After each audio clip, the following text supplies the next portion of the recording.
রাজা প্রতাপাদিত্যের জেলা যশোর। যশোর জেলার অন্যতম একটি উপজেলা মনিরামপুর। 1917 সালে মনিরামপুর থানা হিসেবে প্রতিষ্ঠিত হয়। 1983 সালে মনিরামপুর থানাকে উপজেলায় উন্নীত করা হয়। মনিরামপুর উপজেলায় 17টি ইউনিয়ন, তার অন্যতম একটি ইউনিয়ন হলো ঝাপা। আর এই ঝাপাকে কেন্দ্র করে, দ্বীপবিষ্টিত এই গ্রামকে কেন্দ্র করে একটি আসমান সেতু, যা বাংলাদেশের প্রথম এবং দৃষ্টিনন্দন সেতু।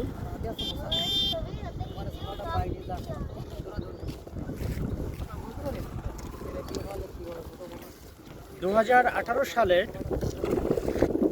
ঝাপা গ্রাম উন্নয়ন ফাউন্ডেশনের নেতৃত্বে সর্বপ্রথম বাংলাদেশে আসমান সেতু তৈরি হয়।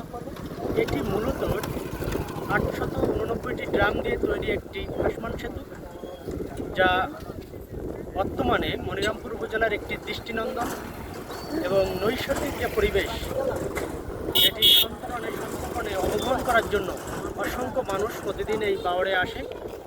এটি বর্তমানে মনিরামপুর উপজেলার একটি অন্যতম পর্যটন স্পট।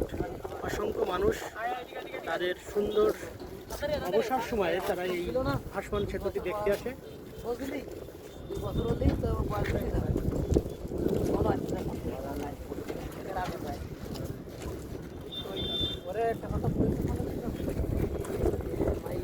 আমাদের এই ভাসমান সেতুটি বর্তমানে যশোর জেলার অন্যতম পর্যটন একটি স্পট। এখানে অনেক লোকজন ঘুরতে আসে, যা আমাদের জন্য একটি ভালো লাগার জায়গা।